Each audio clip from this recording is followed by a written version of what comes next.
آج سے صرف 3 سال پہلے 2023 میں پاکستان کے پاس صرف 2 ہفتے کا پیٹرول تھا۔ ڈالر اوپر جائی جا رہا تھا، مہنگائی 38% تک پہنچ گئی تھی، لوگ لائنوں میں کھڑے ہوئے تھے اور لائنیں بھی کبھی ختم نہیں ہو رہی تھی۔ IMF کے سامنے پاکستان نے ہاتھ پھیلایا، لوگ ہنس رہے تھے، انٹرنیشنل اینالسٹ کہہ رہے تھے کہ پاکستان کبھی اپنے پاؤں پر کھڑا نہیں ہو پائے گا، Pakistan is a failing state, Pakistan default کر جائے گا۔ لیکن آج اپریل 2026 میں اسی پاکستان کا آرمی چیف فیلڈ مارشل اسم منیر ٹرمپ کے اوول آفس میں بیٹھا ہے اور اپنا بریف کیس کھولتا ہے جس کے اندر پاکستان کی زمین کے خزانے ہیں، منرلز، گولڈز، کاپر، ریئر ارتھ منرلز، $6 ٹریلین کے ایسٹس جو پاکستان کی زمین کے نیچے چھپے ہوئے ہیں۔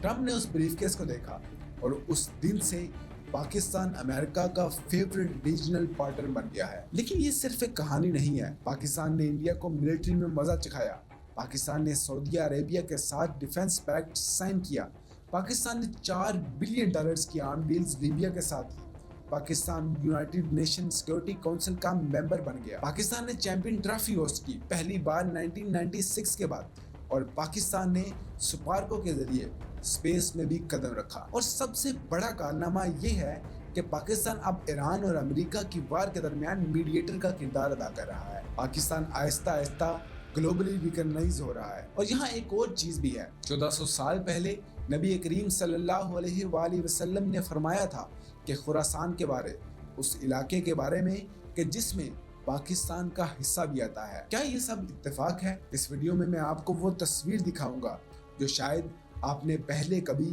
اس طرح سے دیکھی نہیں ہوگی۔ ہاں، یہاں ایک بات اور ڈسکس کرنا ضروری ہے کہ اگر آپ کسی خاص پولیٹیکل جماعت یا کسی خاص ریلیجن سے تعلق رکھتے ہیں تو اس کی عقیدت کا لباس آنے والے کچھ منٹس کے لیے اتار دیں اور فیکٹس کے ساتھ دیکھیں کہ پاکستان کس بلندیوں کی طرف جا رہا ہے۔ پہلے میں آپ کو وہ درد یاد دلانا چاہتا ہوں۔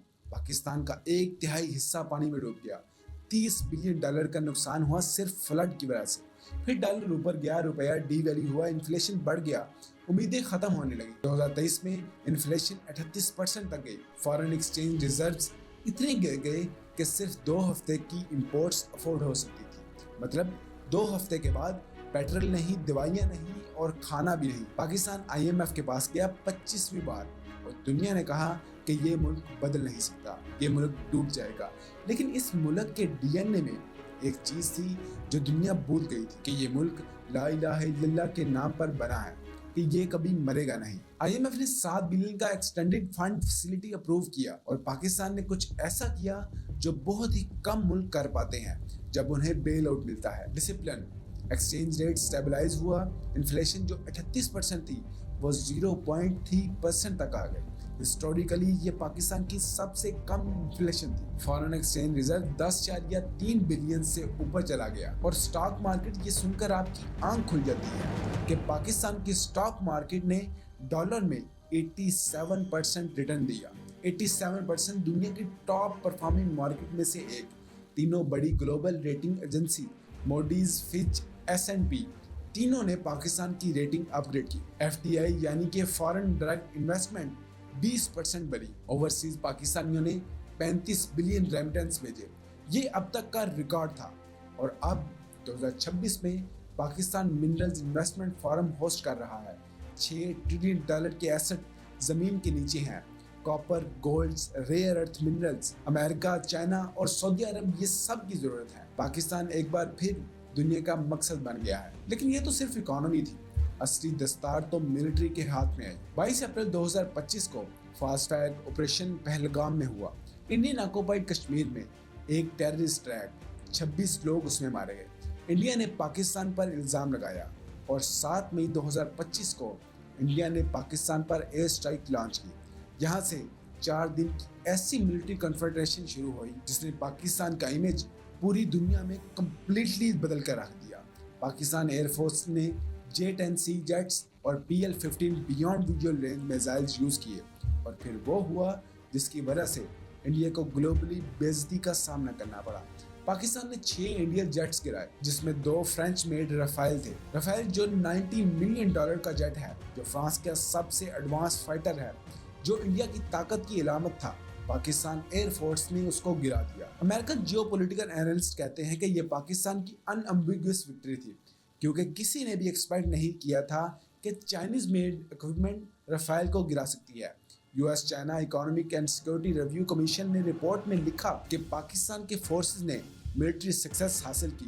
یہ چائنیز ویپن کا پہلا ریئل کامبیٹ یوز تھا۔ فرانس کا نیوز پیپر لیمانڈی لکھتا ہے کہ پاکستان کی ایئر فورس کی سکسیس کی وجہ اس کے پائلٹس کی سپیریئر ٹریننگ اور کمبیٹ ایکسرسائز تھی۔ پھر 10 مئی 2025 کو ڈونلڈ ٹرمپ خود سوشل میڈیا پر آیا اور سیز فائر اناؤنس کیا، اور جہاں بہت سے اینالسٹ دعویٰ کرتے ہیں کہ یہ سیز فائر انڈیا نے ٹرمپ کو کہہ کر کروایا تھا، اور ٹرمپ نے فیلڈ مارشل عاصم منیر کو مائی فیوریٹ فیلڈ مارشل بھی کہا۔ کسی پاکستانی آرمی چیف کے لیے یہ کبھی نہیں کہا گیا، اور پاکستان اس کانفلکٹ کے بعد سعودی عربیہ کے ساتھ میوچل ڈیفنس پیکٹ سائن کرتا ہے، لیبیا کے ساتھ $4 بلین کی عام ڈیل کرتا ہے، ترکی کے ساتھ ڈیفنس کارپوریشن اور $5 بلین کی ٹریڈ ٹارگٹ رکھا، 19 ملکوں کی آرمیز کے ساتھ team spirit military exercise host کی۔ British news paper the tele graph نے لکھا کہ پاکستان نے انڈیا کو گلوبل سٹیج پر آؤٹ مینوور کیا ہے، اور یہ اسی ملک کی کہانی ہے جو 2 سال پہلے بالکل ٹوٹ چکا تھا۔ ملٹری کے بعد ڈپلومیسی نے بھی اپنا کام دکھایا۔ 2025 میں پاکستان نے SCO سمٹ ہوسٹ کیا، شنگھائی کارپوریشن آرگنائزیشن۔ دنیا کے بڑے لیڈر پاکستان میں آئے۔ ترکی کے پریزیڈنٹ اردوغان فروری 2025 میں اسلام آباد آئے۔ 24 ایگریمنٹ سائن ہوئے، trade, defence, energy, culture, health. Iran کے ساتھ بائی لیٹرل ٹریڈ $3 بلین سے اوپر گئی۔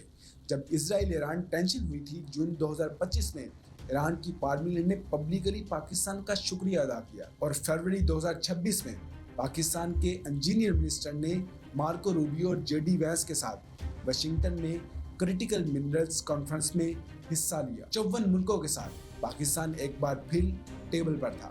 15 دسمبر 2025 کو UN ایکسپرٹ نے آفیشلی انڈیا کو پہلگام اٹیک کا اگریسر ڈکلیئر کیا۔ پاکستان کو انٹرنیشنل لیجیٹیمیسی ملی۔ اب ایران اور امریکہ کی وار میں پاکستان نے 2 ویک کا سیز فائر کرایا۔ ایران کے پریزیڈنٹ مسعود پزشکیان اور امریکن پریزیڈنٹ ڈونلڈ ٹرمپ نے پاکستان کا شکریہ ادا۔ ان کی ٹاکس اسلام آباد میں ہوئی، اور اب نیکسٹ راؤنڈ بھی کچھ دنوں میں اسلام آباد میں ہی ہونے جا رہا ہے۔ اور اگر سپورٹس کو دیکھیں تو ICC چیمپئن ٹرافی 2025 پہلی بار 1996 کے بعد پاکستان میں ہوسٹ کی گئی۔ کراچی میں دنیا کی ٹیمز پاکستان آئیں۔ یہ سب ایک فیلنگ سٹیٹ کر رہا ہے؟ نہیں، یہ ایک رائزنگ پاور کر رہا ہے۔ اور یہاں ہم اس بات پر آتے ہیں کہ جو شاید اس پوری ویڈیو کا سب سے گہری بات ہے۔ 1400 سال پہلے نبی کریم صلی اللہ علیہ وآلہ وسلم نے فرمایا، حضرت ثوبان رضی اللہ تعالیٰ عنہ سے روایت ہے، جب تم مشرق یعنی ایسٹ سے کالے پرچم آتے دیکھو، چاہے برفوں پر گھٹنے ٹیک کے جانا پڑے، کیونکہ ان میں اللہ کا خلیفہ امام مہدی ہوگا۔ اور ایک اور جگہ فرمایا کہ خراسان سے کالے پرچم نکلیں گے، کوئی چیز انہیں نہیں روکے گی یہاں تک کہ وہ بیت المقدس میں گاڑ دیے جائیں گے۔ اب سوال یہ ہے کہ خراسان ہے کہاں؟ کلاسیکل اسلامک جیوگرافی کے مطابق خراسان ایک بہت بڑا علاقہ تھا، جس میں افغانستان کا ہرات، بالاک، کابل، ایران کا نیشا پور، مشہد، سینٹرل ایشیا کا بخارا، سمرقند، اور پاکستان کا خیبر پختونخوا اور بلوچستان، یعنی پاکستان کا ایک بڑا حصہ ہسٹوریکلی خراسان کا حصہ رہا ہے۔ اور اسلامک اسکالرز اس بارے میں کہتے ہیں کہ مشرق سے یعنی کہ ایسٹ سے ایک حق پرست گروپ اٹھے گا جو انصاف کے ساتھ کھڑا ہوگا، جو امام مہدی کا ساتھ دے گا، اور مشرق میں خراسان میں پاکستان ہے۔ میں یہ نہیں کہہ رہا کہ پاکستان ہی وہ پرومسڈ پاور ہے، لیکن میں یہ ضرور کہہ رہا ہوں کہ جب ہم پاکستان کی جیوگرافی دیکھتے ہیں، اس کا ملٹری ریوائول دیکھتے ہیں، اس کا منرل ویلتھ دیکھتے ہیں، اس کا ڈپلومیٹک کم بیک دیکھتے ہیں، تو یہ سب صرف اتفاق نہیں لگتا، کیونکہ پاکستان کے علاوہ کوئی بھی ایسی ملٹری طاقت نہیں ہے جو گلوبلی اسرائیل کو چیلنج کرے۔ پاکستان ہی مسلم کنٹریز میں وہ واحد مسلم اسٹیٹ ہے جس کے پاس اپنا نیوکلیئر پاور پلانٹ ہے، اور پاکستان ہی وہ واحد اسٹیٹ ہے جس کے پاس اتنی بڑی ملٹری پاور بھی ہے۔ تو یہ ہے پاکستان کی کہانی۔ لیکن میں آپ کو ایک اور چیز کہنا چاہتا ہوں، ان سب اچیومنٹس کے ساتھ ایک ذمہ داری بھی ہے۔